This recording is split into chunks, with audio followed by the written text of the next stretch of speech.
con mensajes narcos en escuelas de Rosario. Rosario es el epicentro de la ola de amenazas escolares. Representa más de la mitad de los casos provinciales. También salió a hablar el ministro de Educación de Santa Fe, Goiti, sobre la violencia en las escuelas. ¿Y qué dijo? Hay que ser realista. Esto puede volver a pasar, enmarcando a lo ocurrido en San Cristóbal dentro de una subcultura digital global. También dijo que sumar más profesionales no resolvería el problema de fondo, ya que el atacante de San Cristóbal contaba con acompañamiento psicológico. Y seguimos con más noticias. Otra bandera amenazante en una escuela de Rosario, otra escena de terror en una escuela de Santa Fe. 3 alumnos entraron armados. Un alumno fue con un cuchillo a la escuela y amenazó a compañeros en un día. 78 alertas en la provincia. Y yo pensaba, ¿cuál va a ser la respuesta del Estado? Porque ahora tenemos como principio a la justicia restaurativa en el nuevo Código Procesal Penal Juvenil. Pero no nos encontramos con una respuesta, por lo menos por parte del Estado, orientada a la justicia restaurativa. La respuesta del Estado la vimos también en los medios. ¿Y qué vimos? Detuvieron a un adolescente por amenazas en una escuela. Así encuentran a los alumnos que amenazan a las escuelas. La justicia llega a sus casas y los llevan detenidos. Y lo que se veía era un video de esos allanamientos. Por último, pudimos también ver al Estado reclamando a los papás de estos alumnos el gasto de los operativos. Y pudimos ver que se le reclamó a un papá 6 millones de pesos. Pero no todo es oscuridad. También pudimos ver un poco de luz en el camino, en los medios. Pudimos ver que salieron algunas escuelas donde lo que se hacía eran charlas para concientizar, incluso alumnos haciendo videos, pancartas, y lo que se buscaba era volver o decir que la escuela tenía que ser un lugar pacífico, un lugar de paz, y no en lo que se estaba transformando. También salió en los medios de Mar del Plata que la justicia brindará charlas en escuelas sobre violencia y las consecuencias legales. Y por eso creo que hoy estamos acá, para intentar buscar un poco de luz en este caos, en esta oscuridad y en lo que se está viviendo con los niños y adolescentes en los colegios. Por eso me pone muy contenta y me emociona poder contar con la presencia de Jan Smith, que está por Zoom, David Sensini y de Laura Oliva. ¿Qué los une a ellos? Primero, algo muy interesante, ninguno es abogado, con lo cual creo que nos va a aportar, a los que somos abogados, una mirada distinta, una mirada diferente y una mirada que tiene que ver de acuerdo al rol que cada uno de ellos cumple. Un rol que es parte de su vida, de su profesión. Estas 3 personas han trabajado durante años, y así lo muestra su currículum, con personas en situación de vulnerabilidad. Y nos van a hablar de que existen otras herramientas, como por ejemplo la justicia restaurativa. Y ahora los voy a presentar. Bueno, por Zoom tenemos a Jan Smith. Jan es máster en Ciencias Políticas, Económicas y Sociales, máster en Ciencias de las Prácticas Restaurativas. Desde 2022 es codirector y docente del posgrado de experto universitario en prácticas restaurativas de la UDIMA y en la Escuela Española de Mediación y Resolución de Conflictos. Jan es consultor y formador internacional en justicia y prácticas restaurativas. Tiene más de 25 años de experiencia en el ámbito penal, penitenciario, escolar, comunitario y familiar, especialmente con personas en situación de riesgo y vulnerabilidad. Fue promotor desde 2002 de la justicia restaurativa y prácticas restaurativas en Perú, desde 2010 en Latinoamérica y España. Ha colaborado con varias instituciones públicas y privadas en Latinoamérica, el Caribe, África, Asia y España, formando en prácticas restaurativas. Ha sido director de múltiples proyectos sociales en América Latina, Caribe y África. Ha realizado consultorías y acompañamiento de proyectos y programas de justicia y prácticas restaurativas, tanto con instituciones públicas como privadas en varios países de Latinoamérica y organizaciones de la sociedad civil en varios países de Latinoamérica y también en diversos ámbitos: penal, penitenciario, comunitario, escolar, laboral, familiar. Es fundador y director de la revista especializada en justicia juvenil restaurativa, Justicia para Crecer. Es ganador en el año 2025 del premio ADR otorgado por el Departamento de Justicia, Centro de Mediación de la Ciudad de Barcelona. Y es autor de diversos manuales, guías, videos, artículos, cartillas, folletos sobre prácticas restaurativas. También en el día de hoy tenemos el agrado de que nos acompañe la antropóloga Laura Oliva. Laura es licenciada en antropología por la UNR, es doctora en geografía humana por la Universidad de Barcelona. Desde el 2013, Laura trabaja en Defensoría de Niñas, Niños y Adolescentes. Y desde 2021 como subdirectora general del área de investigación en políticas públicas. Ha formado parte y coordinado proyectos de intervención con niñas, niños y adolescentes en situación de vulnerabilidad en Argentina, Uruguay y España. Ha trabajado como investigadora asociada en el Instituto de Políticas Públicas en Derechos Humanos del Mercosur. Cuenta con publicaciones propias y en coautoría sobre temas de adolescencia y vulnerabilidad, género, justicia penal juvenil, entre otras. Y también tenemos el agrado que nos acompañe el pastor evangélico David Sensini. El pastor desarrolla una labor activa en contextos de alta vulnerabilidad social, trabajando tanto en unidades penitenciarias como en territorio, acompañando a jóvenes y familias en procesos de contención, restauración y reinserción. Su enfoque se centra en la asistencia espiritual como herramienta para abordar el interior de la persona, promoviendo cambios reales en la identidad, la conducta y el proyecto de vida. Es autor también del libro Dios en el caos, cuando su poder irrumpe en el mismo infierno, donde expone experiencias concretas de transformación en escenarios marcados por la violencia, la exclusión y la pérdida de sentido. Desde su experiencia aporta una mirada práctica sobre el rol complementario de la fe y la asistencia espiritual en los procesos de justicia restaurativa y reintegración social. Bueno, Jan, si querés ir comenzando, te cedo la palabra. Muy bien, gracias por la presentación y bueno, lamento no estar presencialmente ahí, que me hubiera gustado, bueno, estar al lado de esas dos importantes y experimentados ponentes. Bueno, pero bueno, usamos la tecnología. Mira, tu introducción, lamentable casos, horribles casos que pasan, bueno, también te puedo decir, yo vivo en Latinoamérica hace unos 30 años y principalmente en el Perú. Y son casos que han surgido también en otros países. Lo que quisiera hacer si yo formo en justicia y práctica restaurativa, sigo facilitando procesos restaurativos regularmente, ¿no? Que sea círculo restaurativo o reunión restaurativa que en inglés es más conocido como Restorative Conferencing, ¿no? Encuentro víctima, victimario y comunidad.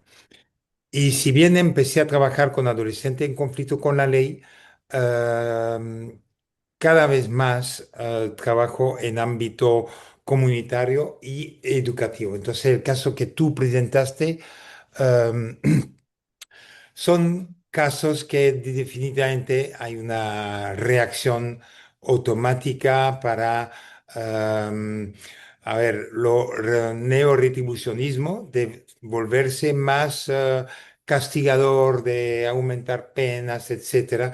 Y a pesar que hay suficientemente estudio que demuestra que castigar nunca ayuda a una persona realmente a reflexionar sobre su conducta, a reflexionar sobre el acto que ha cometido y la consecuencia de ese acto, a quién o quiénes ha afectado y de qué forma ha podido afectar, ¿no?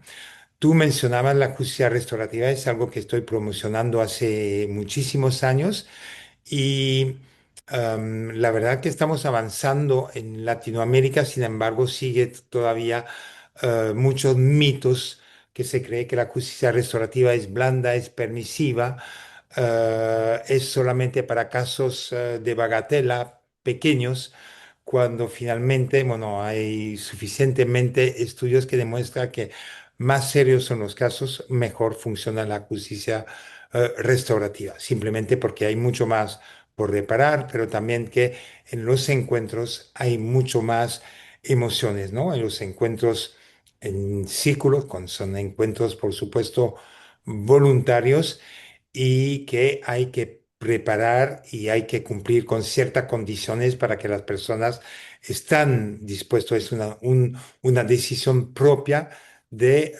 encontrarse.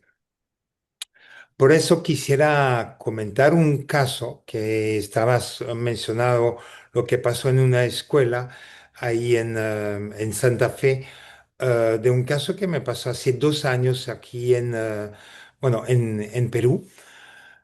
Y he terminado escribiendo un documento que, bueno, publicaré, es un pequeño libro de unos 120 páginas de un caso realmente que fue muy, muy duro, muy fuerte y que pudimos abordarlo con ese enfoque restaurativo. Entonces voy a tratar de muy brevemente explicar el caso, compartir el documento, pero para mostrar también el poder.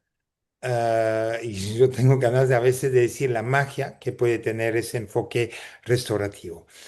Y explicando también, porque es un mito también que hay que hacer, desmontar, que uno piensa o es justicia restaurativa o es la justicia tradicional. No, no, según los casos, y más serios son los casos, que la justicia restaurativa puede ir o va muchas veces acompañado de la justicia tradicional.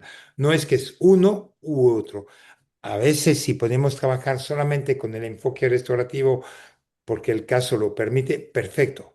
Pero a veces la seriedad del caso hace que también hay ese acompañamiento de justicia tradicional. El caso que voy a contar es una escuela pública en Perú, en Lima, en los conos de Lima, lugares pobres, con bastante dificultad, personas con situación de pobreza y de vulnerabilidad. Ahí es una clase de quinto de secundaria, chicos de 14 15 años.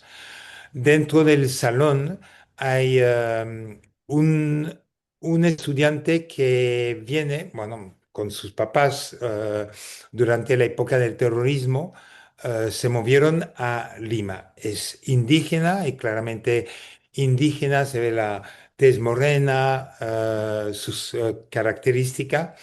Es un chico muy introvertido, reservado, muy listo, muy inteligente, estudioso. Tiene pocos amigos, pero no, no es una persona que crea problemas, todo lo contrario, muy tranquilo. Y ese último año, ¿no?, de secundaria, quinto de secundaria, entra un nuevo alumno que proviene de un colegio privado y por problema económico los papás, bueno, se siente obligado a ponerlo en un colegio público. Y ese chico que entra es todo lo contrario de le voy a dar el nombre de Flavio al muchacho que viene de indígena y a Matías el que entra, porque Matías es totalmente el contrario, es blanco, alto, deportivo, mientras que Flavio es bajito, gordito. Y cuando entra Matías, pasó pocos días para que empiece a hacer bullying a Flavio. Pero cuando hablo de bullying, empieza con todo tipo de bullying que va del físico, del psicológico, lo social, lo sexual, lo insulta, todos los días se mete con él. Flavio, cuando lo encontré, después de los hechos que voy a comentar, él dice, bueno, toda mi vida escolar ha sido así porque soy gordito, bajito, moreno, me han molestado, pero bueno, al final aguanto, salvo que a Matías un momento no lo pudo aguantar. ¿Qué pasó? Es que algún día apareció una falsa cuenta en Instagram a nombre de Flavio. Y en esa cuenta en Instagram empezaron a poner fotos y fotos manipuladas, trucadas. Y el tema del ciberbullying es que ya sale de los muros de la escuela y se va multiplicando de uno al otro, etcétera.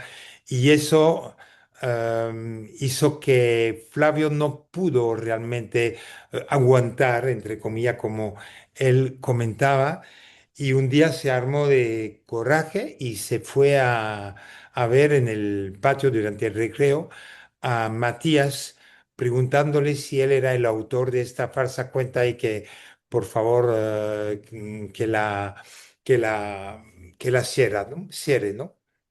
Y Matías lo miró burlándose, es como decir, soy yo, pero no te lo voy a decir. Y así que Flavio se fue más frustrado, enojado y realmente cosas muy difíciles para él. Algo que es un detalle, pero un detalle muy importante, es que en su casa, Flavio, que tiene muy buena relación con sus papás, yo conocí a los papás durante la preparación del encuentro, pero también vive con el abuelo, que en la casa el abuelo estaba en una fase de cáncer terminal y Flavio tenía, porque ya el abuelo falleció, una relación muy cercana con el abuelo. El abuelo que de día cotidianamente va su estado de salud degradándose. ¿Qué significa que Flavio, tanto en su casa, sufre por ver a su abuelo muriéndose y sufre en la escuela porque a diario acosado por Matías? Entonces, el día siguiente se armó nuevamente de coraje y enfrenta a Matías verbalmente para ver si es el autor de esta falsa cuenta en Instagram y que por favor quisiera que solamente la elimine. Y de nuevo pasa lo mismo, se burla de él y no le da ninguna respuesta. Y en ese momento Flavio se retira, pero reaparece por atrás y saca un destornillador y lo planta en la cabeza en el cráneo de Matías, que en pleno recreo, muchísimos alumnos en el patio y Matías, bueno, un grito enorme, las manos en la cara, sangre que corre todos lados y mientras tanto, Flavio corriendo solito en círculos en el patio, gritando, quiero morir, mátenme, quiero morir, quiero morir.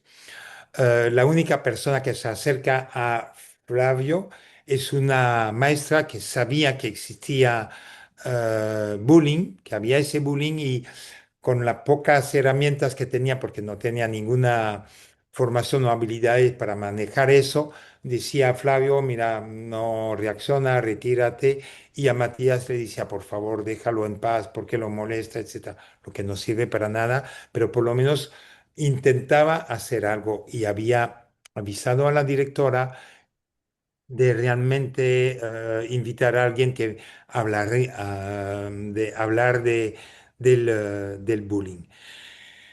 Un profesor y una profesora se llevó a Matías directamente al hospital más cercano, porque bueno, si tuvieran que esperar la ambulancia, hubiera podido tomar tiempo. Afortunadamente, cuando llegó al hospital y que hicieron, bueno, los exámenes, lo primero radiografía, no hubo ninguna fractura ni, ni fisura, sino que fue el cabo, el cabello cabelludo que estaba totalmente abierto y de mucha sangre en la cara, el pelo, etcétera, pero lo que requirió es simplemente sutura y antidolor y nada más. Fue realmente una suerte porque cuando le plantó el destornillador tenía la cabeza agachada. Si la hubiera tenido recta, hubiera sido mucho más grave. Mientras tanto, en la escuela, la directora tuvo que llamar a los padres de tanto de Flavio como de Matías. Los padres de Matías se fueron directamente al hospital, recibieron la noticia que, bueno, tranquilo, que hubiera podido ser muy grave, pero no lo es. Tiene mucho pelo, hicimos unos cuantos puntos y, bueno, un poco de dolor durante unos días y no pasa nada. Del hospital, los padres de Matías se fueron no a la escuela, sino directamente a la comisaría y a hacer una denuncia por tentativa de homicidio con arma blanca. Y de ahí, bueno, todo eso se elevó al Ministerio Público y es ahí que yo entré en juego. Soy totalmente una persona independiente, pero hago encuentros restaurativos y ese tipo de reunión entre víctima, victimario y comunidad cuando el Ministerio Público, el Poder Judicial me lo solicita y lo hago totalmente gratuito. Y hay que decir que en esta escuela no existe ningún manual de convivencia, menos protocolo para manejar el acoso.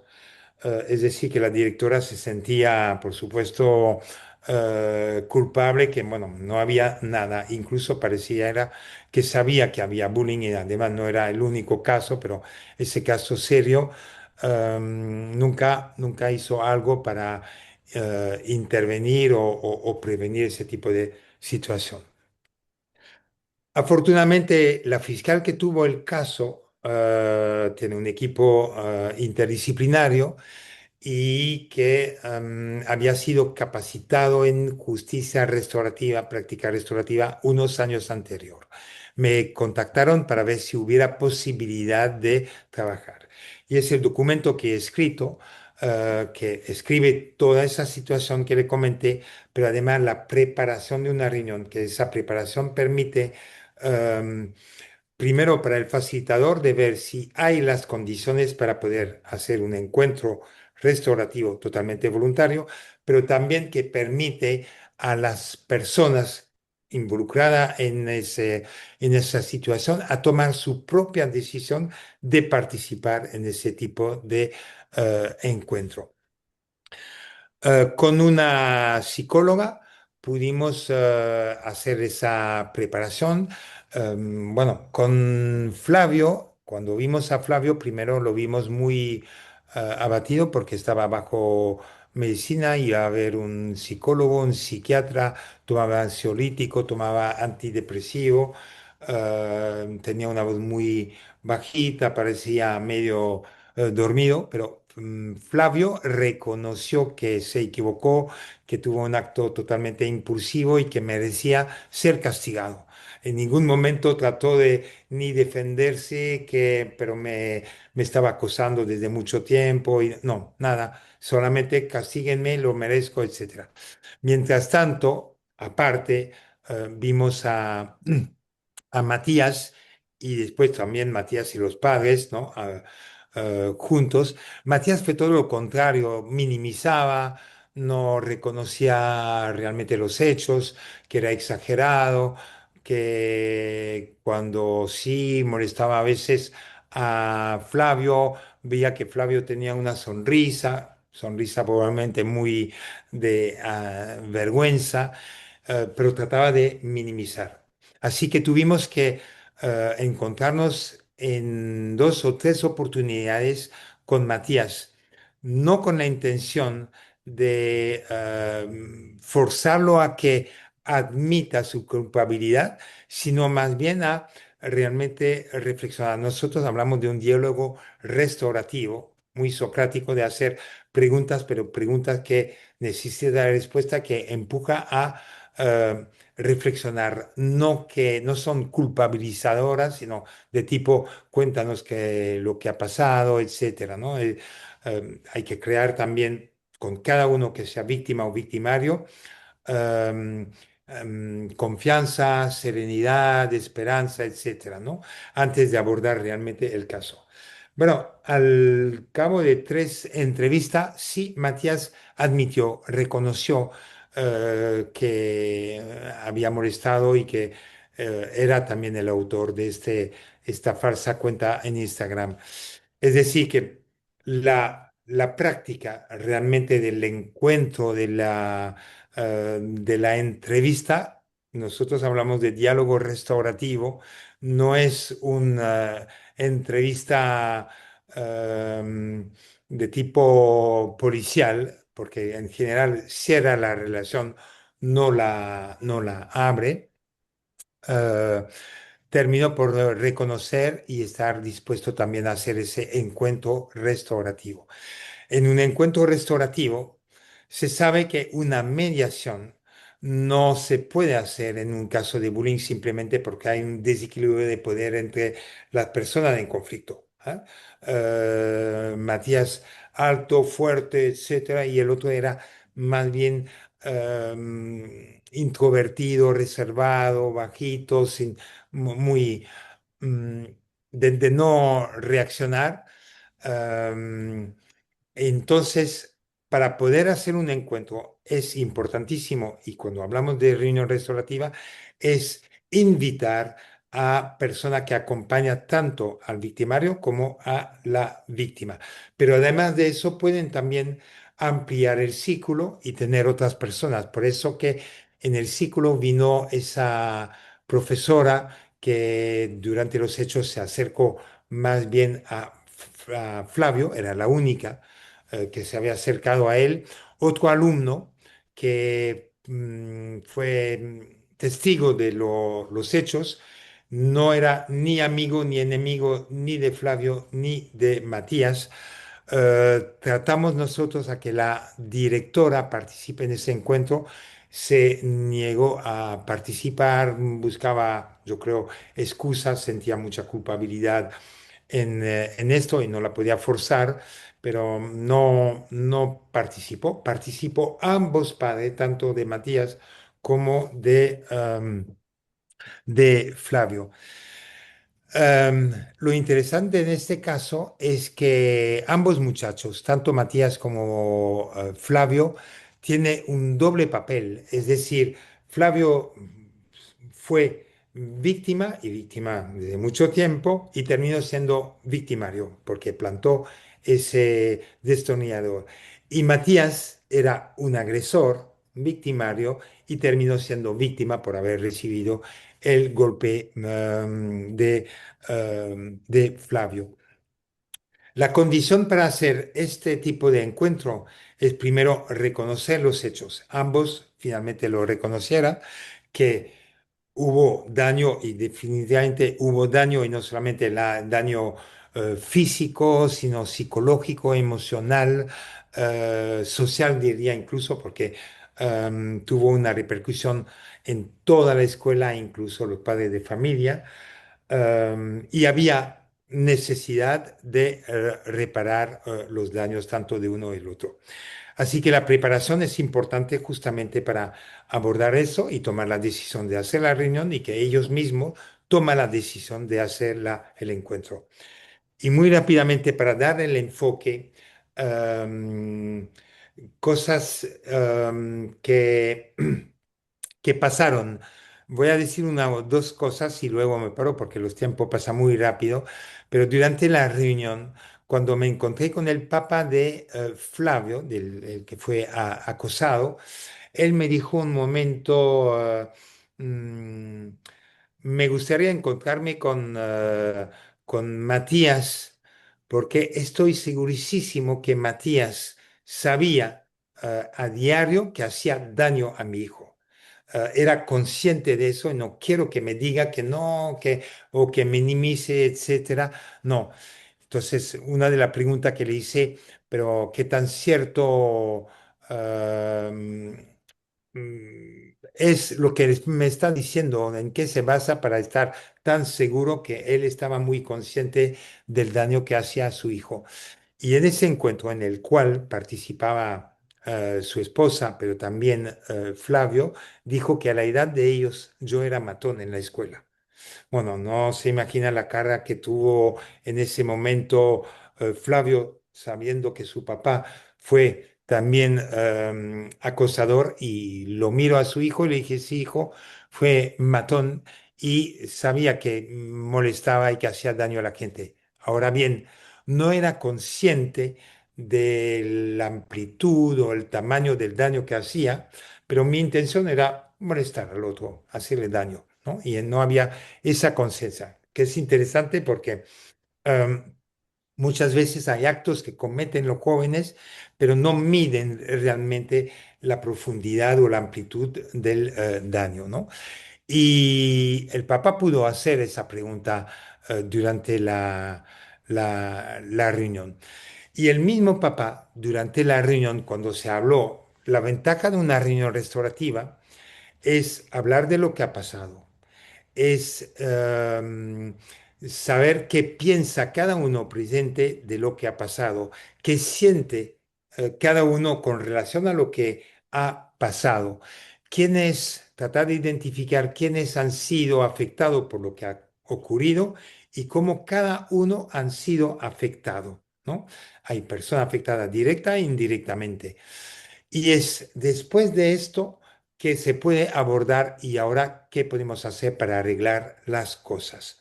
Es decir, del conflicto no vamos directamente a la solución, y además, sobre todo cuando la solución está tomada por un tercero, un comité de disciplina, etcétera, no, sino empoderar a la persona a abordar su propio conflicto.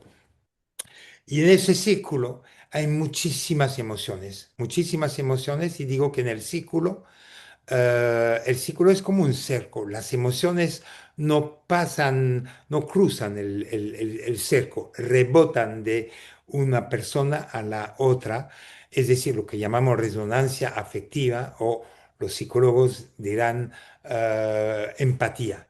Es verdad, tanto cuando se expresa una emoción, tanto la víctima como el victimario, pero en ese caso los dos tenían estos dos roles. Entonces había muchísimas emociones, pero las emociones justamente promueven esa empatía y es mucho más fácil de llegar a acuerdos o qué hacemos en ese.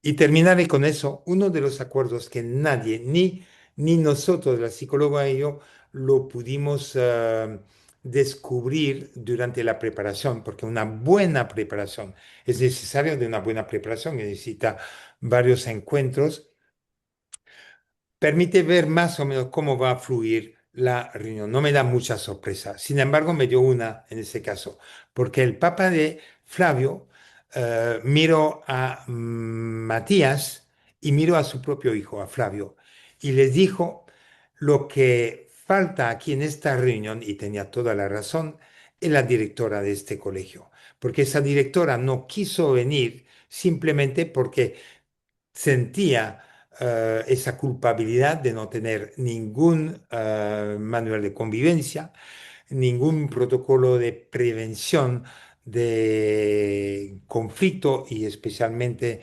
de, de acoso y ciberacoso.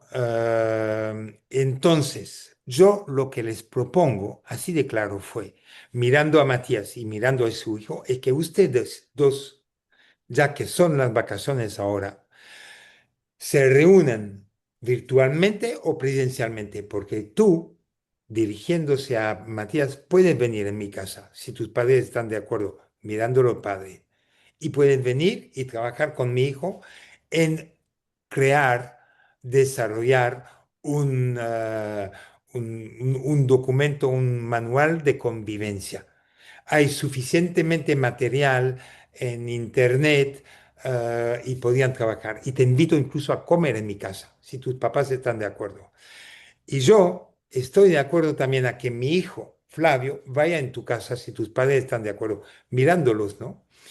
Y que vayan trabajando de forma seria. No quiero que hagan un copiar, pegar, pero que piensa qué se podría hacer, lo que no hizo la directora o su gente, para hacerlo.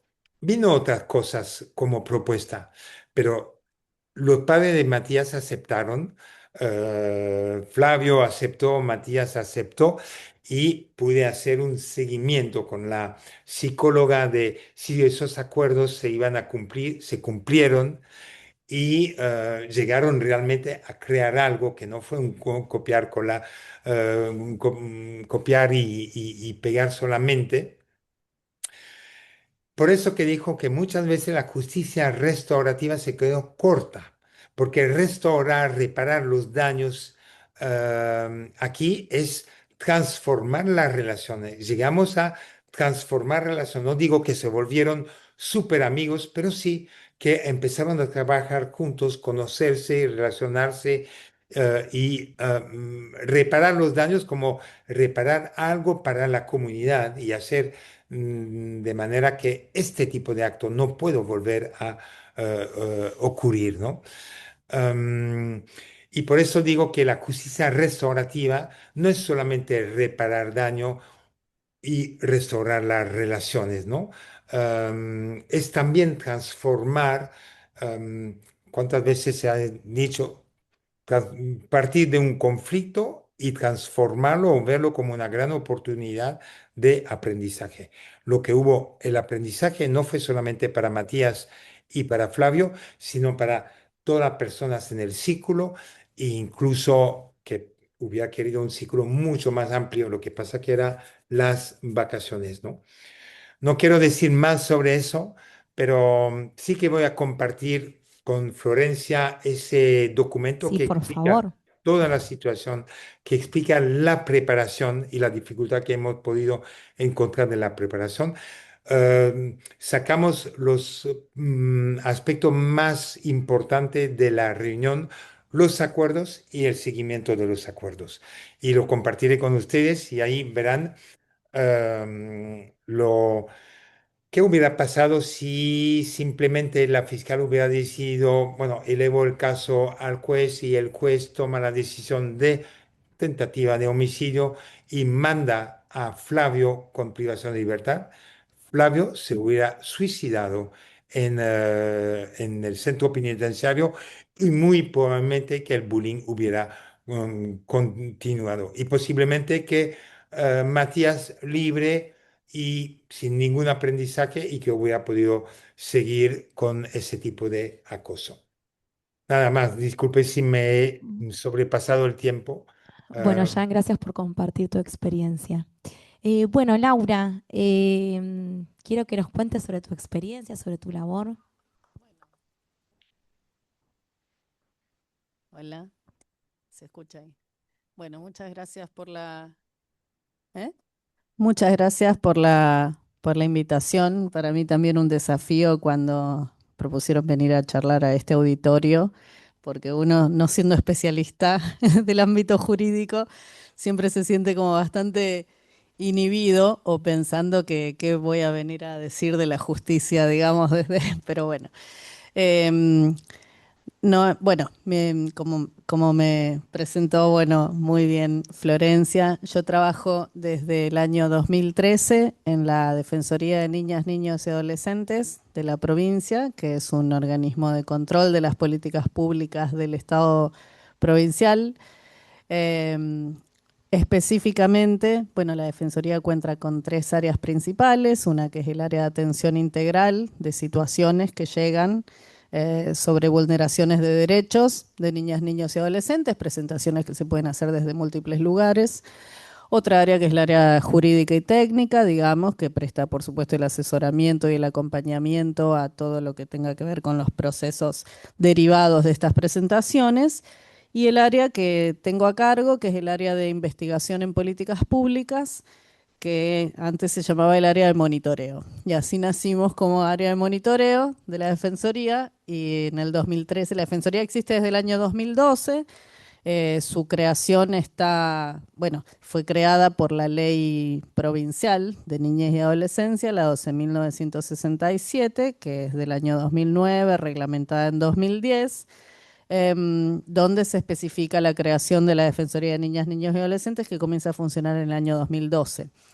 Nosotros comenzamos a monitorear en el año 2013 tanto el sistema de justicia penal juvenil como el sistema de protección. Y acá hay una primera distinción que siempre consideramos fallida, porque cuando se hablaba de ambos sistemas se daba por hecho que el penal juvenil no estaba dentro de la protección. Entonces, cosa que nos cansamos de señalar, y finalmente, a partir de, bueno, la última reforma legislativa, el nuevo Código Procesal Penal Juvenil, que llevará mucho tiempo su implementación efectiva e integral, digamos, sí ya plantea, digamos, que el sistema penal juvenil o el ámbito penal juvenil está dentro del sistema de protección. Siempre señalamos esto desde los inicios. Parecía que si un chico estaba en una situación de vulnerabilidad durante toda su primera infancia y, bueno, y situaciones de vulnerabilidad que derivan en situación de calle, un montón de las que conocemos como asociamos rápidamente, y luego cometía una infracción, digamos, una serie de infracciones, bueno, podía estar en el ámbito de los centros residenciales, llamados ex hogares, digamos, centros residenciales, apartados de su familia, en casos de que no hubiera referentes, bueno, pero el chico cumplía 16 años y entonces se implementaban las medidas de protección excepcional, ¿no? Que son las que se plantean cuando precisamente el Estado asume la protección de ese niño, adolescente, cuya familia no puede hacerlo por diferentes motivos o porque es el lugar de vulneración de sus derechos. Entonces, una cuestión que era muy mecánica, que, bueno, en ocasiones lo siguió siendo, pero vemos que hay un cambio en ese sentido, orientado por las políticas públicas más recientes y por el machaque también de los organismos especializados, internacionales y demás en la materia. Y era que el chico que tenía una trayectoria de vida súper vulnerable, con medidas de protección excepcional, justamente cumplía 16 años, cometía una infracción al sistema y inmediatamente era captado por el sistema penal juvenil y cesaba la medida de protección. Más literal no se podía hacer. O sea, caía la medida de protección y entraba al sistema penal juvenil. Esta disociación, esta separación muy clara, nosotros íbamos luego monitoreamos, y ahora cuento un poquito más, regularmente el CERPEJ, que es el Centro Especializado de Responsabilidad Penal Juvenil de aquí de Rosario, el ex IRAR. Y entonces era común charlar con los adolescentes que decían, sí, bueno, siempre tratamos de hablar, y un poco esto tiene que ver con lo que decía Jan y la importancia de la voz de las y los adolescentes, ¿no? A la hora de poder construir cualquier alternativa dentro del conflicto. Entonces cuando indagábamos sobre ello decía, sí, yo de chiquito estuve en tal lugar, ¿estuviste alguna vez en un lugar parecido a este? Empezamos a preguntar a partir de esto. Y sí, yo estuve en un hogar acá cuando era chico, en este, el otro en otro con mi hermanito, no sé qué. Y después, bueno, y después ahora terminé acá. Y entonces era como una trayectoria lógica de vida, pero la separación era clara. Cumplí 16 y estoy acá, digamos. Y no, pero como mis hermanitos son más chicos, ellos siguen en el hogar, pero yo ahora estoy acá. Bueno, esta cuestión era se dejaba de proteger, se empezaba a penalizar, digamos, ¿no? Entonces, bueno, nosotros como Defensoría, monitoreando el sistema de justicia penal juvenil, hemos visto a lo largo de estos años precisamente la ausencia del sistema de protección en el ámbito de las adolescencias atravesadas por múltiples violencias, ¿no? Y el tema de las alternativas a la privación de libertad, las alternativas a unas perspectivas más punitivistas, sin discutir el ámbito de la justicia que tiene que ver con la tipificación de los delitos y la gravedad de los mismos, ¿no? Pero hemos visto que, bueno, una gran ausencia a nivel de política de Estado de todo lo que tenga que ver con prácticas más restaurativas, pero sobre todo con la promoción, para lo cual la voz de las y los adolescentes es fundamental.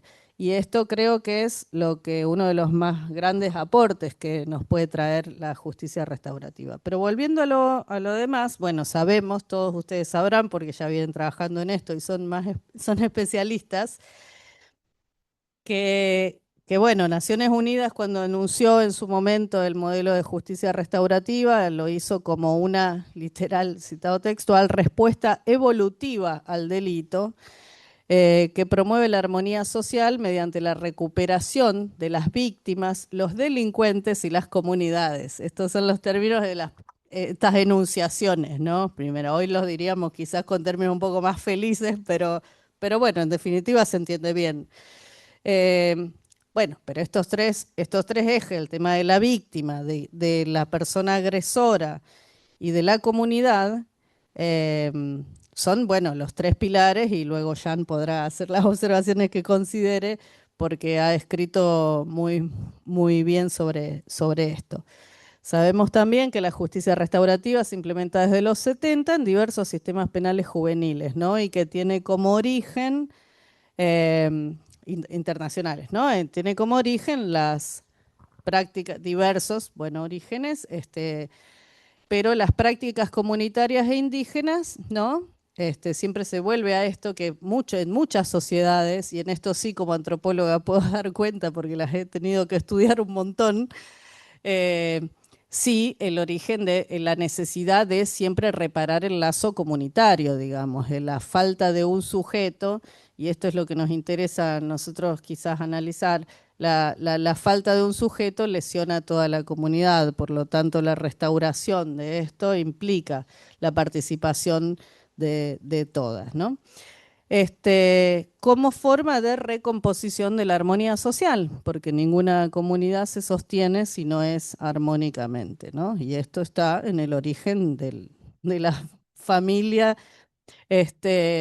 previa a que se pase al Estado, ¿no? Que es lo que estudiamos los antropólogos, ¿no? Este pasaje de la familia, luego la propiedad privada, luego el Estado, pero bueno, el tema de la condición para la armonía social y el lazo comunitario está allí, en la familia, en la comunidad, digamos. Entonces, lo importante del paradigma restaurativo, digamos, es que se constituye sobre la participación activa de las y los adolescentes presuntos autores de infracción penal y las personas ofendidas en los casos en los que se puede llevar adelante, ¿no? Que por eso es muy valioso el ejemplo que traía Jan y que compartía con nosotros, ¿no? Como decíamos, la reconstrucción del lazo social, el diálogo y la integración comunitaria como una parte fundamental de la solución de conflicto.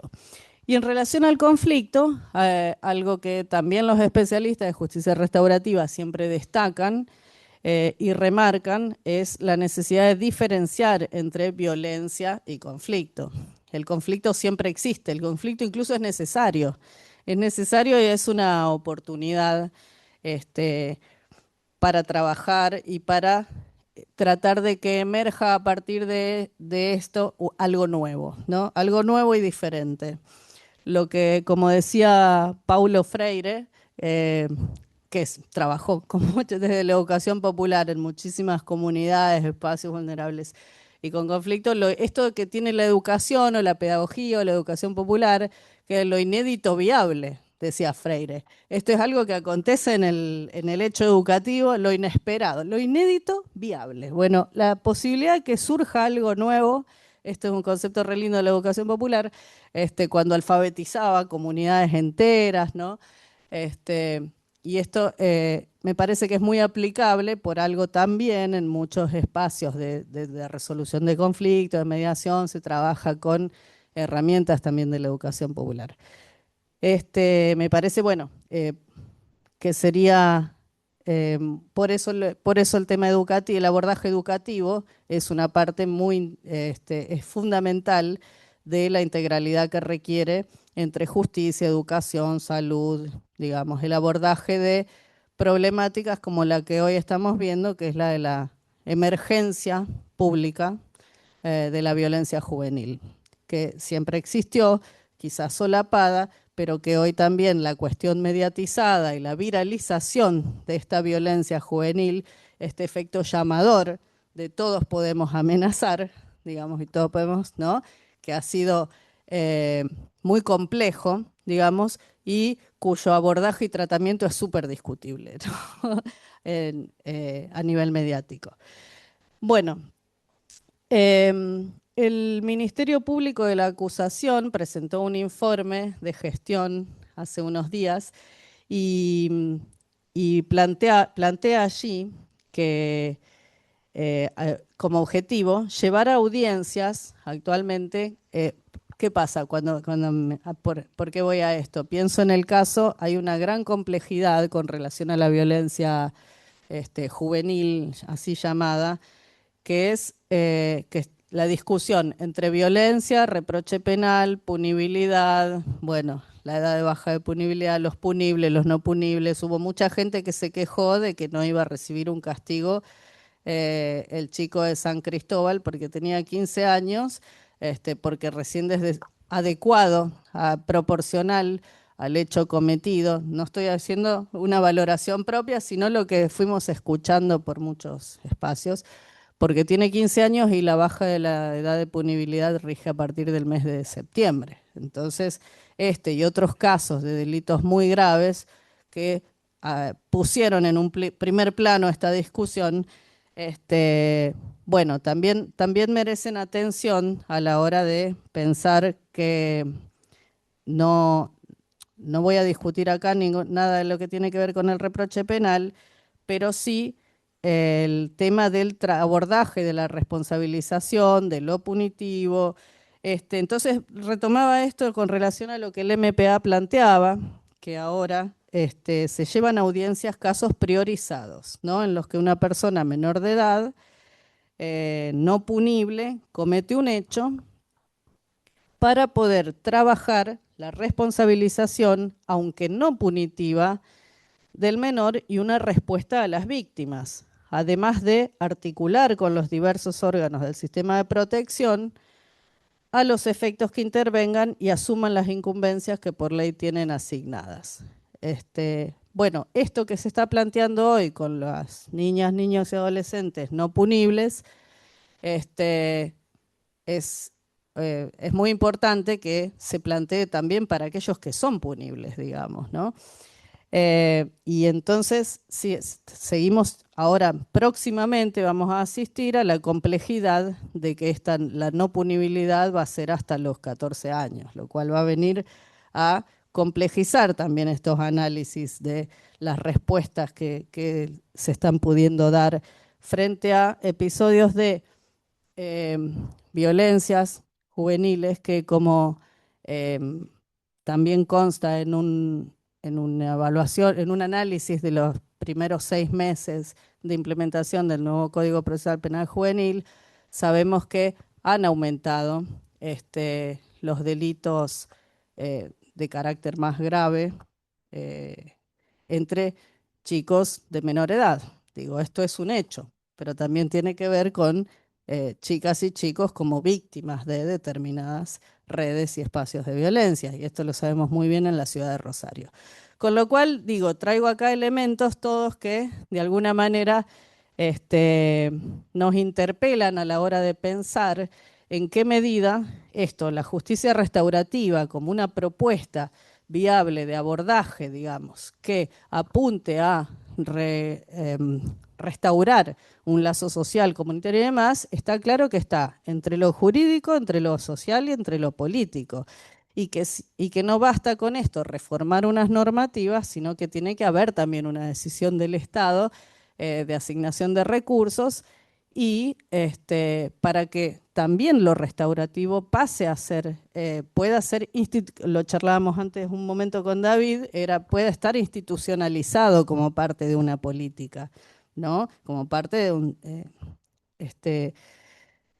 de Estado, justamente. Pero como no todo es pálida, tampoco quiero mencionar una experiencia interesante que tuvimos desde la Defensoría hace un par de años, y fue que nos llaman de una escuela de la escuela secundaria, de la pública de Cañada Rosquín, y nos plantea que había ido creciendo enormemente la conflictividad entre pares, entre chicos, entre adolescentes de distintos cursos, los de primero, tercero, distintas divisiones de primero. Pero bueno, esta violencia había escalado primero en situaciones de bullying, después de, bueno, malestares, acosos, violencias, destratos y demás en el entorno de la escuela. Se había trasladado fuera de la escuela a nivel de golpizas fuera, violencia, llevaba a la violencia física grave.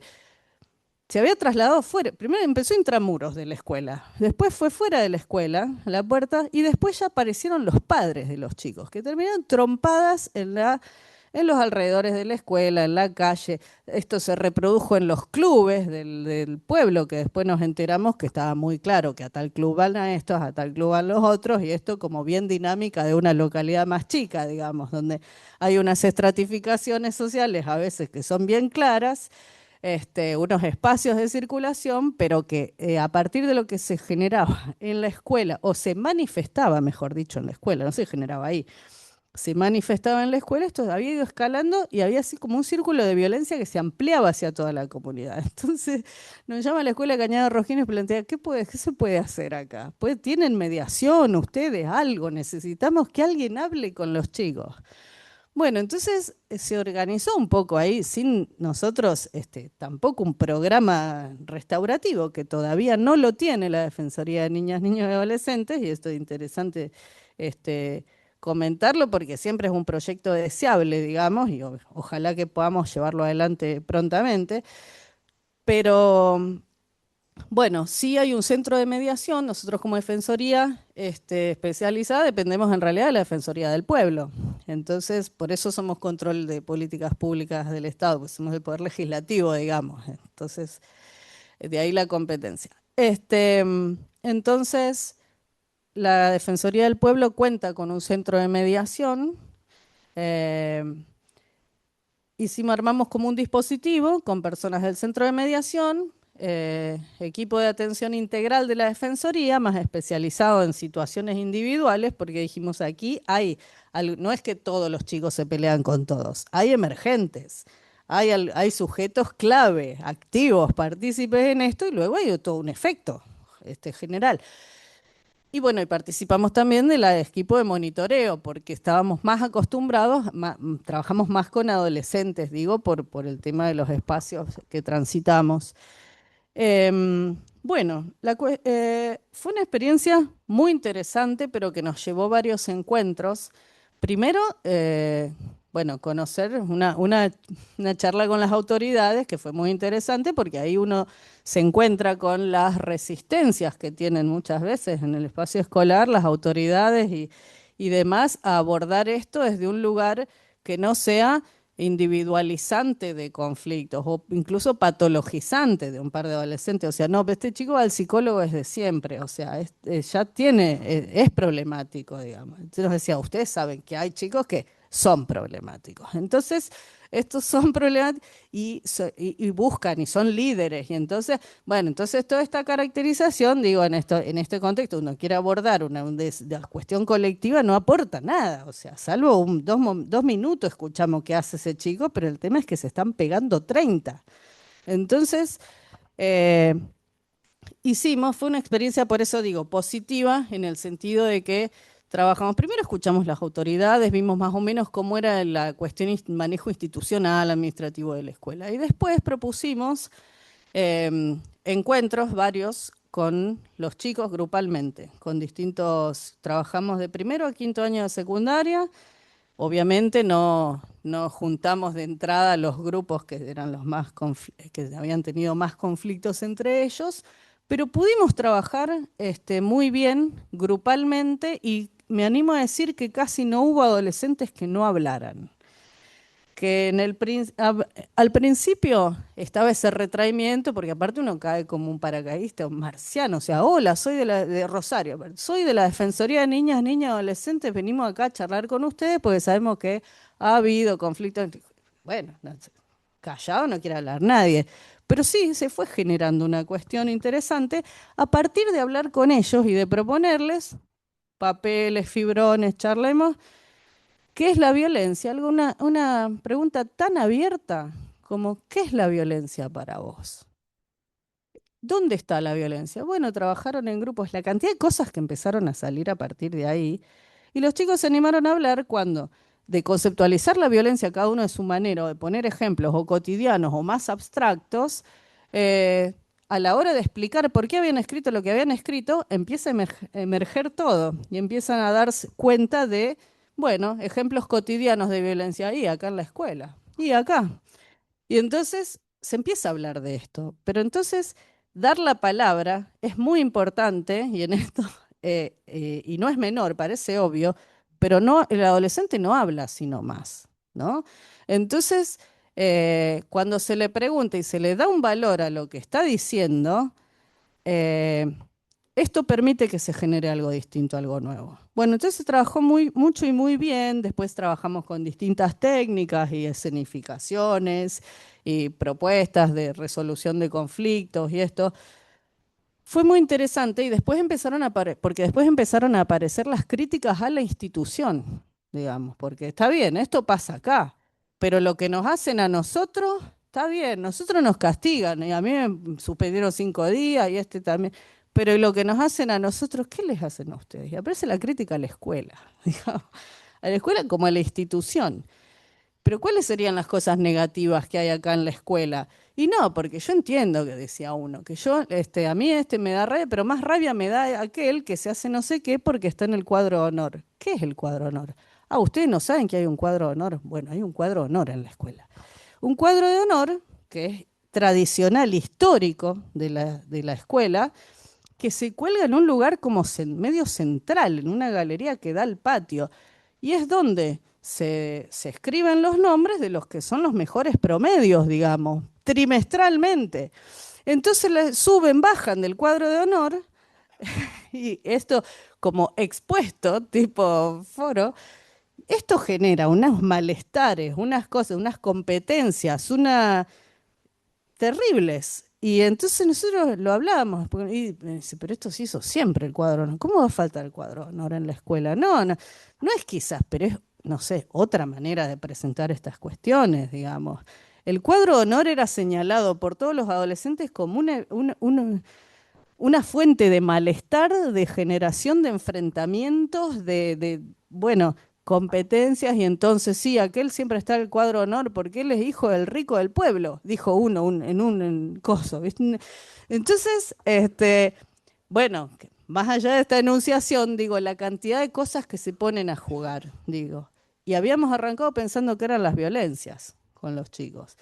Y entonces cuando critican la escuela, dicen, sí, está el cuadro de honor y todo eso, y hacen que en definitiva mucha gente se siente mal porque nunca llega a estar ahí, porque no puede y se siente menos.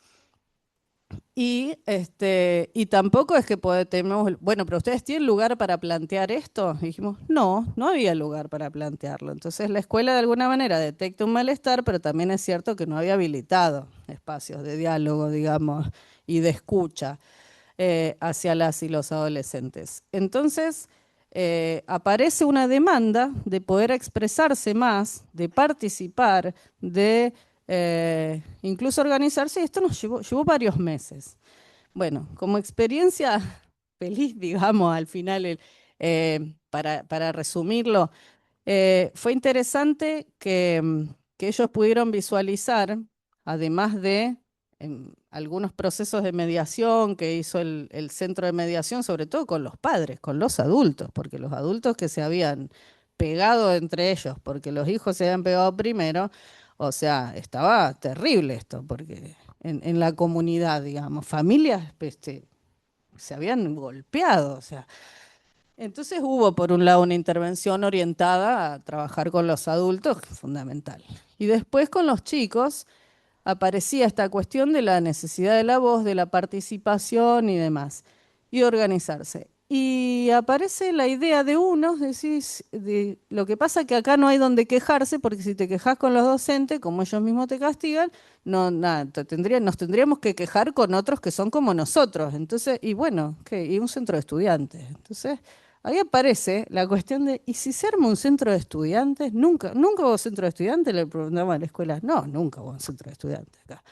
Ah, bueno, porque los chicos empieza a aparecer esto de organizarse y representar a otros en lugar de enfrentarse con el otro. Ser quizá, bueno, no es que ellos iban a solucionar los conflictos mágicamente, pero parecía una cuestión de voces entre pares, ¿m? Y donde podían quizás representarse, y donde los conflictos, les decíamos nosotros, van a estar en el centro de estudiantes, porque va a haber un montón, porque va a haber perspectivas. Sí, bueno, pero por lo menos es cosa nuestra, dijeron. Bueno, si es cosa nuestra, en ese nosotros ya fue un logro importantísimo, digamos. Y entonces ahí es donde decís, bueno, hay algo de determinadas intervenciones donde se promueve la voz que pase a un primer plano la voz de las niñas, niños y adolescentes, la participación vuelve a restaurar algo colectivo. Necesariamente no se participa y se sigue solo, se participa en algo, se participa en un colectivo. Entonces estas son cuestiones que dichas así para nosotros en el mundo adulto parecen obvias, pero no lo son porque los chicos necesitan ese acompañamiento y esa promoción. Sin eso no es posible. Bueno, quiero ir cerrando para no quitar más tiempo, sobre todo a David. Y esto, resaltar a partir, bueno, de esta experiencia que fue muy, muy interesante de Cañada Rosquín, por otro lado, otra cuestión, ¿no?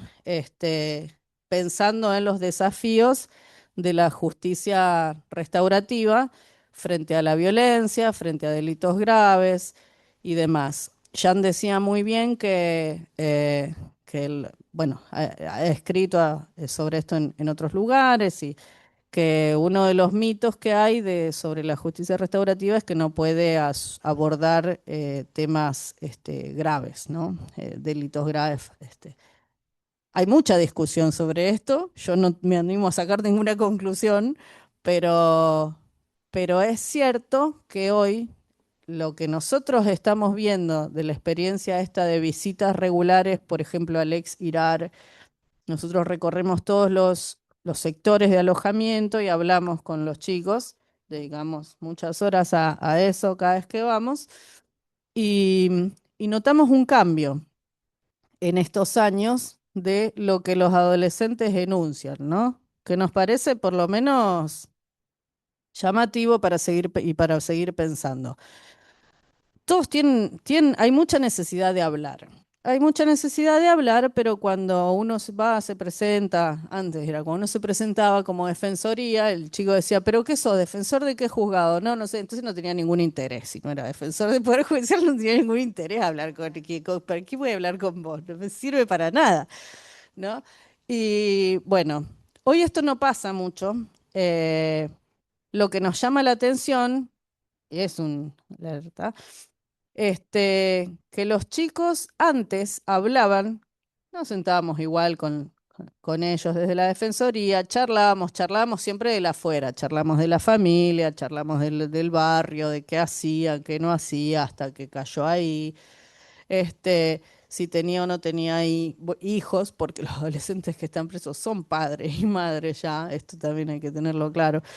Este, entonces, pero nunca se hablaba y hablaban de sus familias, de sus redes, de sus barrios, de las comunidades, pero obviamente nunca se hablaba el hecho que los llevó a estar ahí, digamos, ¿no?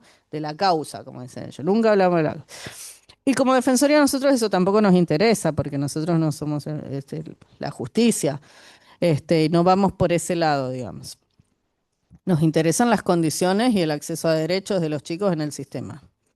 Entonces, lo que nos llamó la atención, y está re verde esto para nosotros porque lo estamos charlando actualmente con el equipo, es que es como de pronto los chicos empezaron a hablar sin conocernos casi, chicos que ingresaron hace un mes al lugar, empezaron a hablar de lo que hicieron, ¿no? Empiezan a hablar y hay una exposición del delito imputado, digamos, una exposición del caso y una referencia a, porque yo vio ese, me dice uno el otro día, vio ese de aquel que mataron y me dice como el titular del subtítulo de 12 a 14, ¿no? De Canal 3. Entonces me dice, vio ese que dice, mataron a un joven en Campbell al 1500, no sé qué. Sí, le digo, me acuerdo. Dice, sí, es un, claro. Dice, bueno, ese es el mío.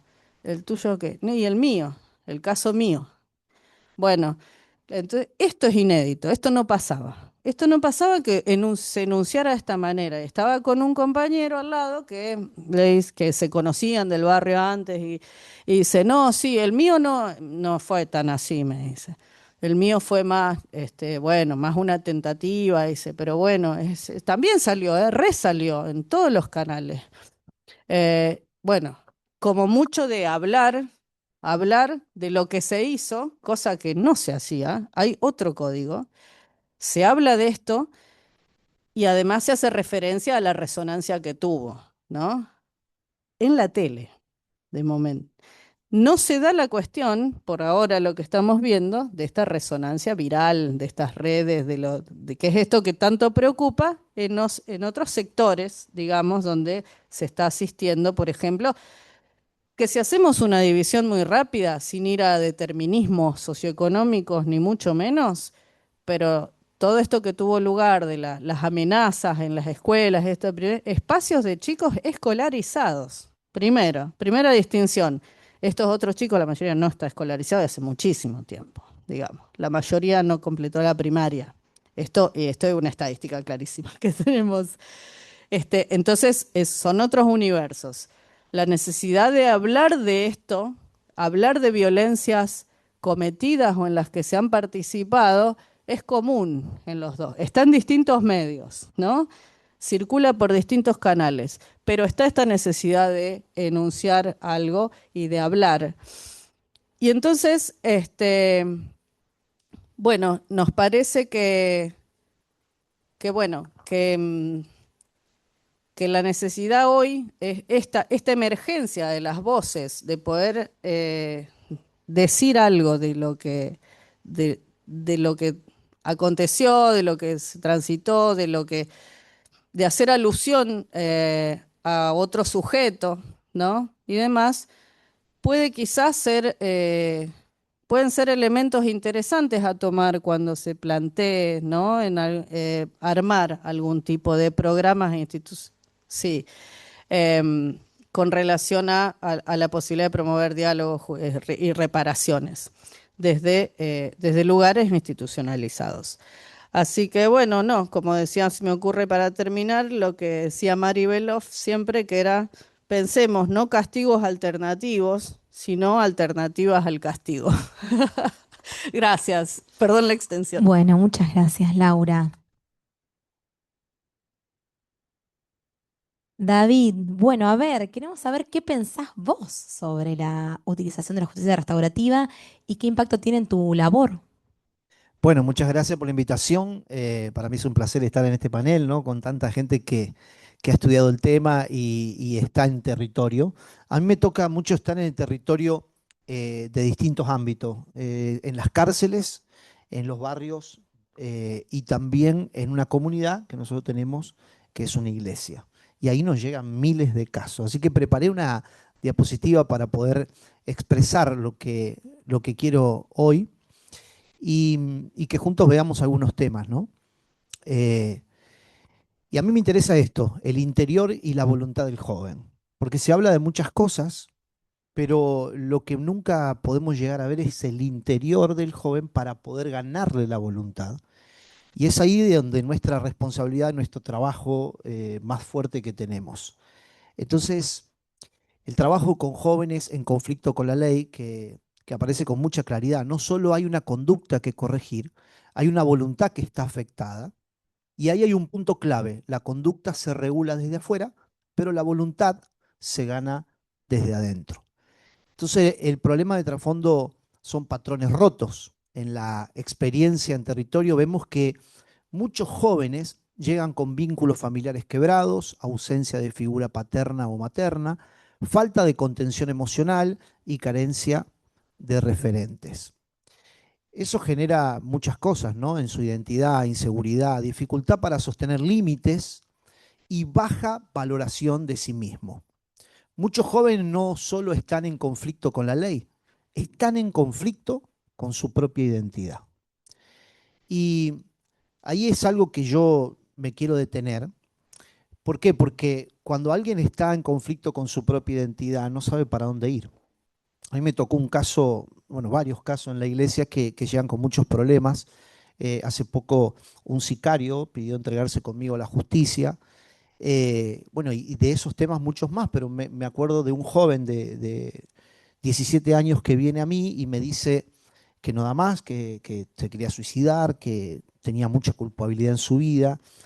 Y él, cuando le empiezo a preguntar por qué, como ella dice, ¿no? Que quieren hablar y quiere abrirse, él se abre su corazón y me dice que a los 12 años habían matado a su hermano. Entonces él empieza a llenarse de odio, de rabia, de tal manera que se vuelve en rebeldía contra sus padres, deja los estudios. Y lo primero que hace es buscar una salida. Y la salida fue irse a la calle y los reciben con abrazos las bandas delictivas, ¿no? Una banda que los lleva a una estancia y en ese lugar había más jóvenes de 12 años.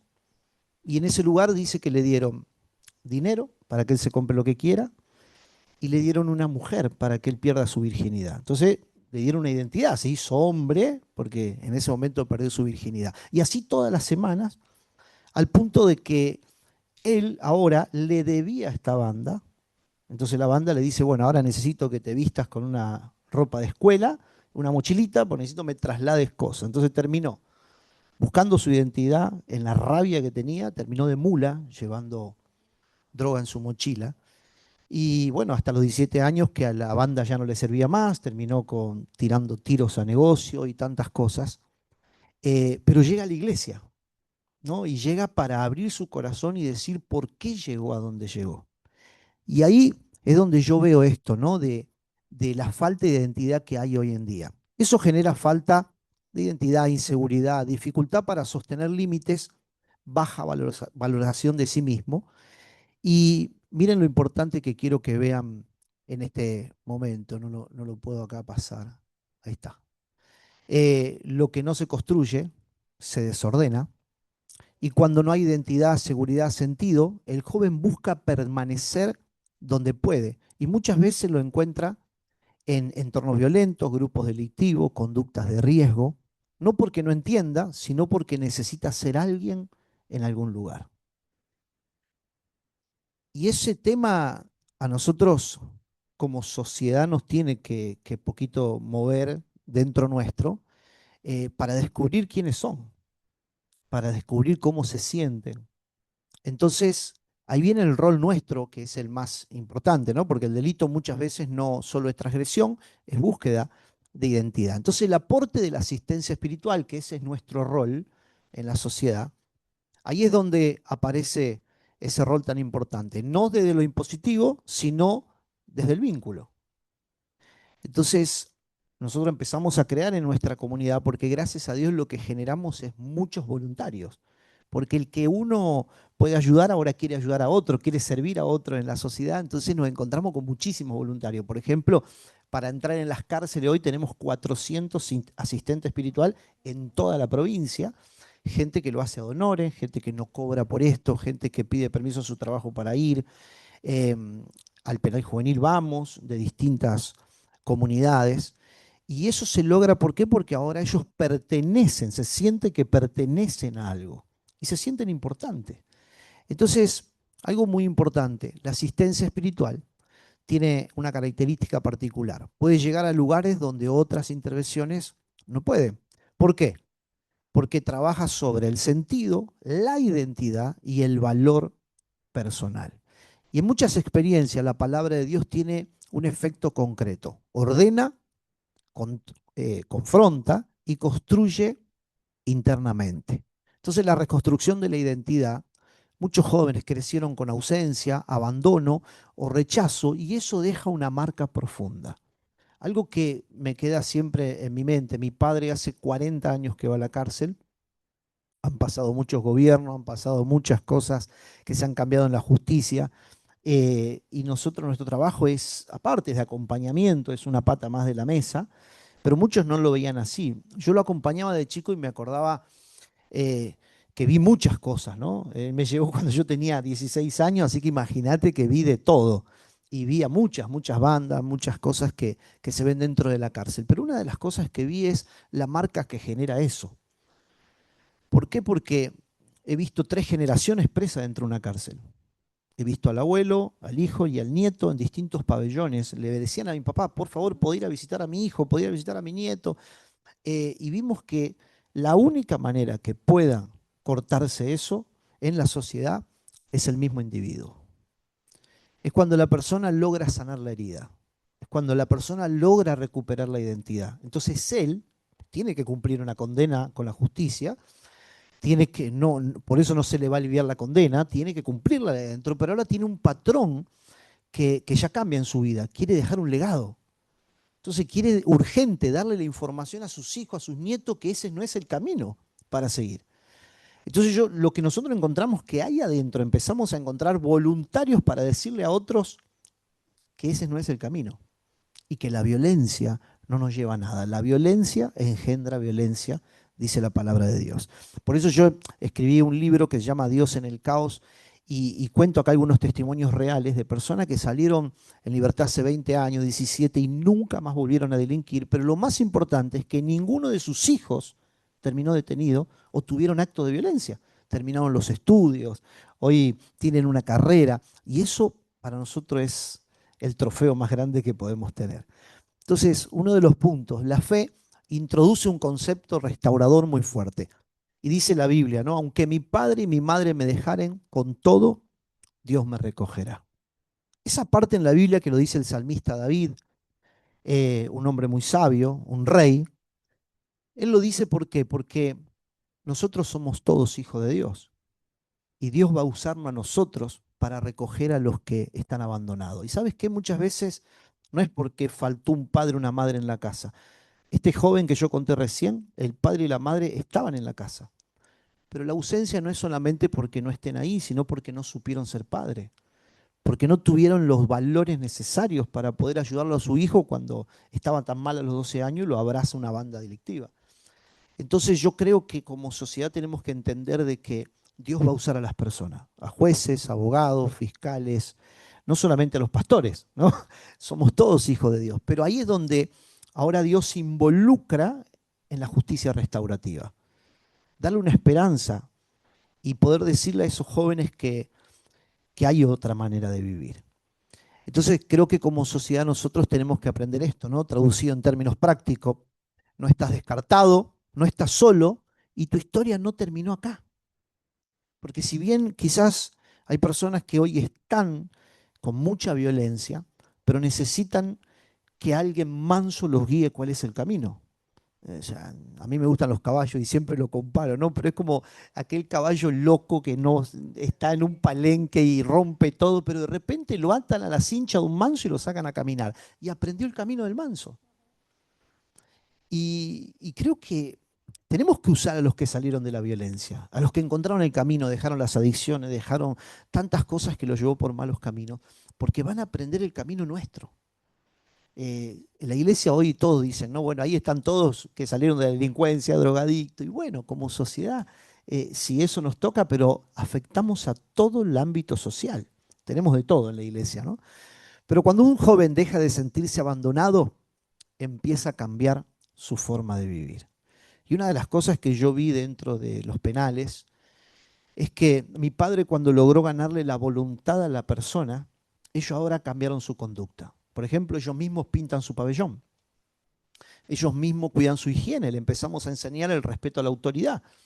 Empezamos a enseñarle cómo tratar a la visita que viene, ¿no? Viene tu esposa, vienen tus hijos, viene tu madre. ¿Cómo la vas a tratar? ¿Cómo la esperás? Porque eso muestra que estás arrepentido y eso habla de restauración. Pero no solamente cuando está detenido, lo tenemos que hacer también en las escuelas, lo tenemos que también hacer en todo ámbito en la sociedad, en los clubes. Hay que enseñar esos valores. Entonces, algo que nosotros no vamos a dejar de hacer es intentar ganar la voluntad de la persona. Porque el cambio real no ocurre solo cuando alguien obedece, ocurre cuando alguien quiere cambiar y eso es voluntad. Y déjeme decirle algo que por más que lo encerremos, lo atemos o hagamos con la persona muchas cosas, lo encerremos, lo apartemos de la sociedad, no va a cambiar. La única manera, y tampoco cuando solamente diga, bueno, tiene que escuchar o quiere hablar, porque no es hablar con cualquiera tampoco. Es poder ganarle la voluntad de decirle, bueno, ahora tenés que recoger la basura y lo hace. Ahora tenés que respetar a la autoridad y lo hace. Esa voluntad solamente se puede hacer cuando se llega al interior de la persona, al corazón. Y, y nosotros con la palabra de Dios es lo que estamos constantemente haciendo en esos lugares de mucha necesidad. La asistencia espiritual lo impone, busca ganar la voluntad a través de la palabra de Dios, el acompañamiento y la presencia constante, porque cuando cambia la voluntad, cambia la conducta. Algo que nosotros vimos es que el que te abre el corazón y quiere ser escuchado y cuenta su problema, ahora se siente parte de. Entonces, nosotros los domingos pasamos todos los domingos con gente que no tiene familia, con gente que están queriendo salir adelante, eh, y eso a ellos los anima, les da esperanza. Entonces, como sociedad, a veces que nosotros nos desligamos enseguida del problema, ¿no? Cumplimos con algo, cumplimos con la ley, cumplimos con este requisito, pero después, bueno, hace la tuya y yo hago la mía. Y ellos no saben qué más hay después. Eh, Necesitamos acompañarlos. Y es constante el acompañamiento. Por eso, hoy que a nosotros como pastor y como iglesia nos brinden estos lugares de charla es muy importante. Pertenezco a la Mesa Interreligiosa en Rosario. El libro fue destacado como interés municipal. Hoy va a estar en la biblioteca municipal. Bueno, qué bueno que se pueda hablar de lo que nosotros hacemos porque queremos hacer un aporte, queremos hacer un acompañamiento. No, no digo que esto va a suplementar todo, pero sí va a acompañar y va a darle el complemento que necesitamos como sociedad. Así que si queremos procesos de reinserción, no alcanza con corregir lo que el joven hizo. Tenemos que trabajar quién cree que es. Y, y ese es un tema que muchas veces queda ahí, ¿no? No sabemos qué quiere ser la persona. Hoy en las redes sociales eso abunda, pero verdaderamente tenemos que tratar este tema. ¿Por qué? Porque cuando alguien descubre que tiene valor, empieza a tomar decisiones distintas. Ahora quiere, bueno, voy a progresar. Tenemos jóvenes, por ejemplo, que ahora tienen su propio trabajo, tienen su propia empresa, tienen su negocio. Y antes no querían nada de eso. ¿Por qué? Porque la plata fácil estaba en la delincuencia, la plata fácil estaba por otro lado. Pero ahora dice, no, voy a ganar menos, pero quiero ser. Y eso lo logramos ganándole la voluntad. Entonces, la intervención externa puede actuar, ahí no lo veo, espere, puede ordenar, sí, la conducta, pero cuando logramos tocar el interior, no solo cambia lo que el joven hace, cambia quién decide ser. Así que yo doy muchas gracias por invitarme y muchas gracias, cuente con nosotros para lo que necesiten en todo ámbito social.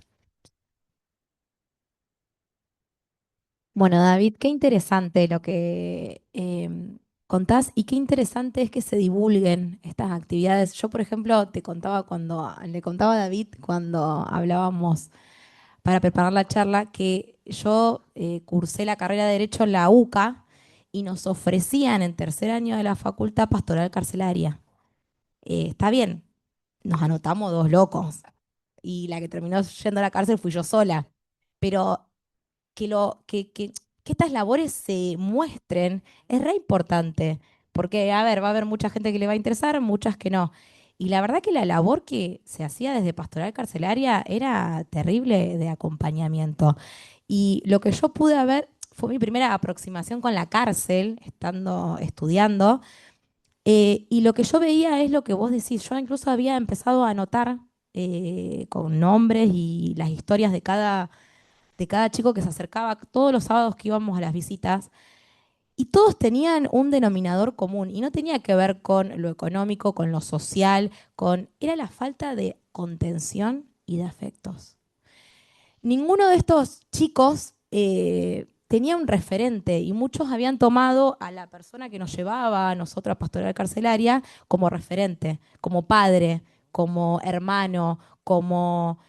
y me llamó la atención eso. Y me llamó la atención lo que vos contás del respeto que tenían con las visitas, la limpieza. Si uno no tenía la remera puesta, el otro le estaba diciendo, habían creado una comunidad dentro de la cárcel de respeto y nosotros entrábamos dentro del pabellón. Yo tenía 19, 20 años y yo viví todo eso y no puede ser porque lo que a vos te muestran de la cárcel es otra cosa. Eh, y esa labor no tiene precio. Por eso, bueno, los felicito a ambos y ya, que ahora ya se nos desconectó del Zoom, porque el trabajo que ustedes hacen con estos adolescentes en conflicto y la ayuda que aportan desde sus roles, bueno, yo creo que no tiene precio. Así que bueno, sí, yo quiero comenzar por una pregunta y después voy a abrir el debate. Laura, vos dijiste que el adolescente no habla así nomás. Yo te quiero preguntar, ¿qué necesita el adolescente para hablar? ¿O qué has visto vos de tu experiencia que sentís que lo pone en esa situación de hablar? Bueno, yo creo que tiene mucho que ver con lo que señalaba recién David. O sea, primero que dejarle claro que su palabra tiene un valor, digamos, nosotros, y más en los ámbitos donde está presente, bueno, autoridades. El ámbito carcelario es un ámbito súper jerarquizado, o sea, el ámbito penitenciario precisamente se caracteriza por esto, por una cuestión. Entonces, así como es cierto esto que dice David, esta búsqueda de una identidad y de un ser, y que muchas veces esta construcción de identidad se da en el ámbito de los espacios delictivos, digamos, este, pero luego es muy difícil que el adolescente se reconozca como eso dentro de la cárcel, porque, como ellos dicen, perdimos. Yo perdí, estoy acá porque perdí. Entonces, hay algo de eso, de nuevamente necesitar como devolver una autoestima, hacerle sentir a ese adolescente que como sujeto tiene un valor, digamos, y que su palabra la tiene.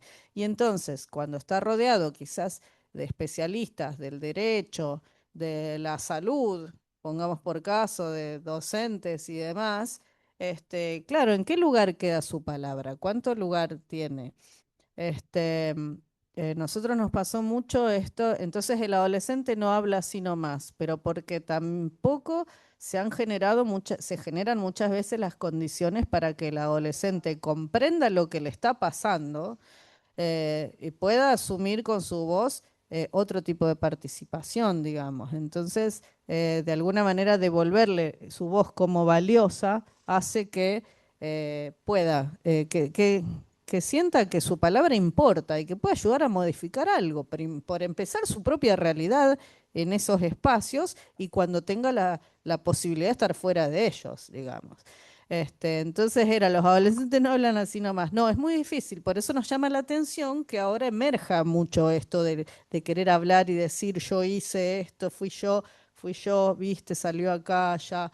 Bueno, es un fenómeno también propio de estos tiempos, ¿no? Donde la visibilización de incluso lo atroz está haciendo, ha cobrado un lugar de importancia, digamos. Pero bueno, justamente el trabajo va a estar en que él como sujeto no sea eso tampoco, ¿no? Eh, Buscarle una vuelta por ese lado de una manera integral.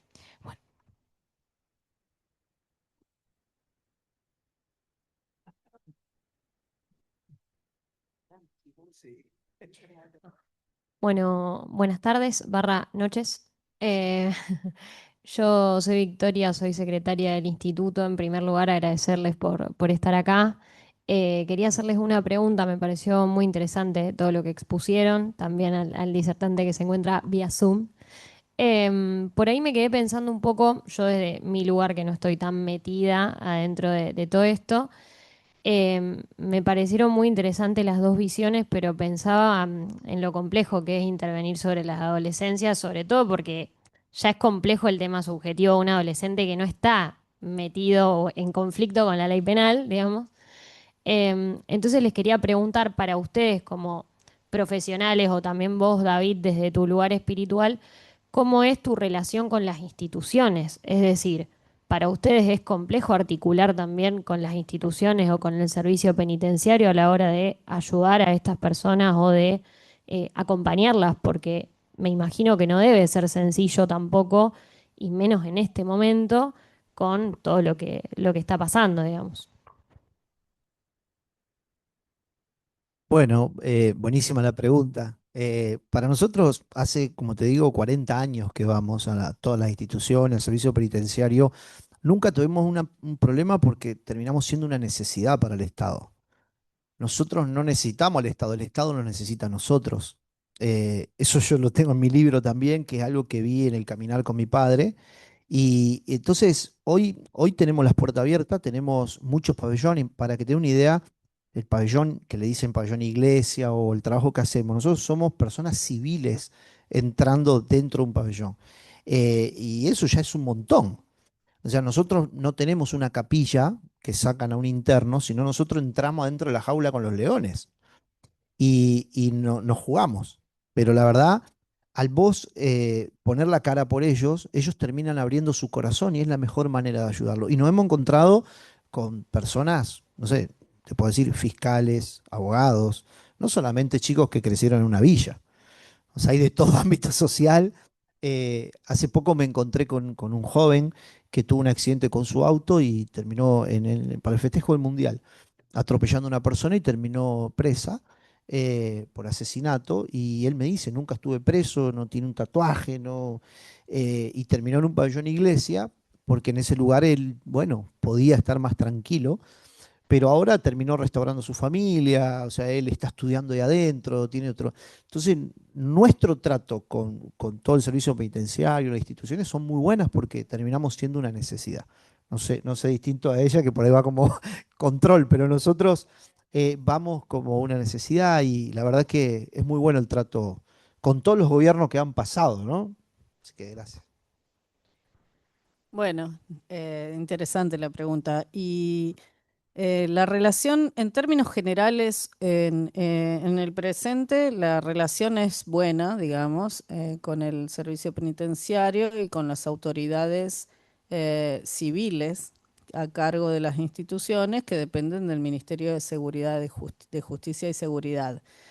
Em, los establecimientos como el ex IRARC, el SERPEJ, son una gestión. Antes los ministerios estaban separados, el Ministerio de Justicia y Derechos Humanos por un lado, después pasó a ser solo el de Justicia, pero separado del de Seguridad.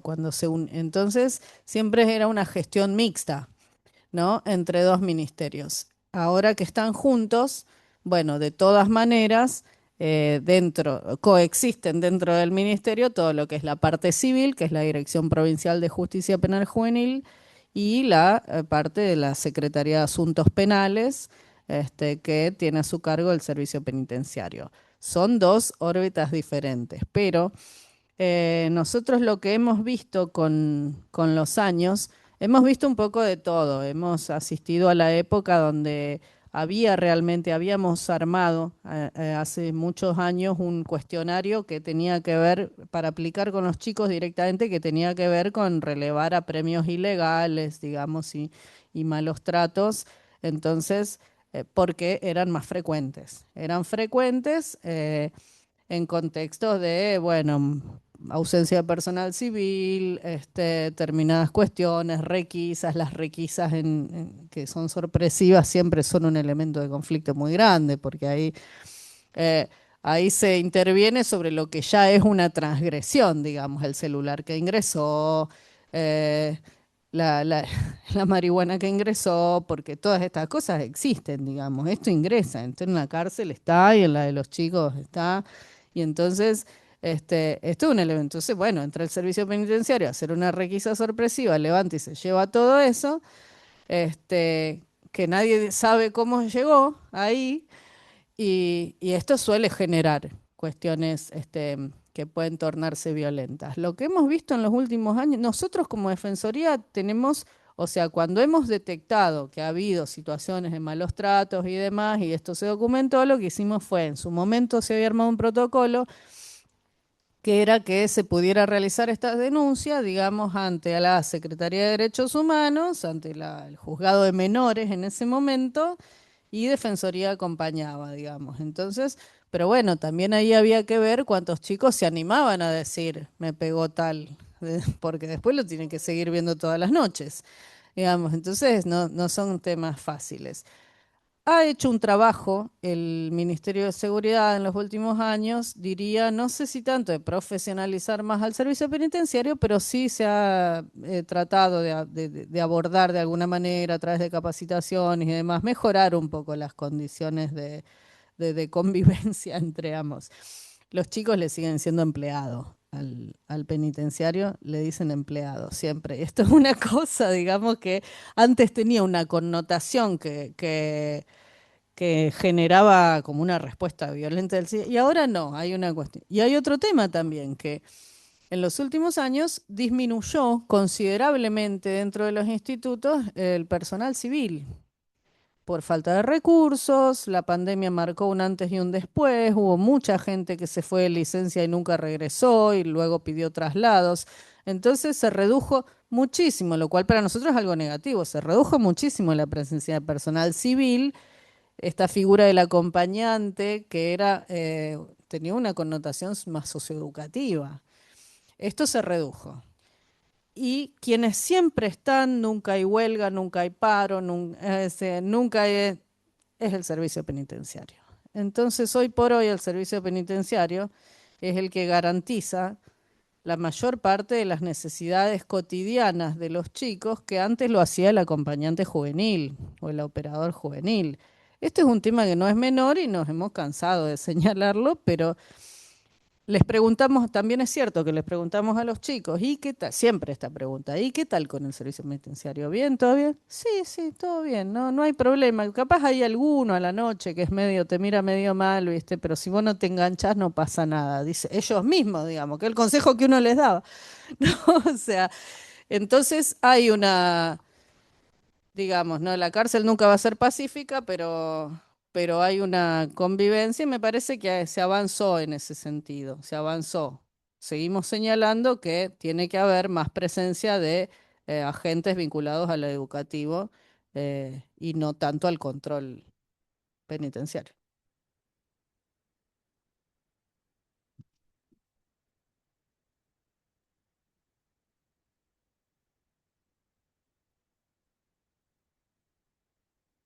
Bueno, agradecemos a toda la asistencia. Muchas gracias y gracias a los disertantes.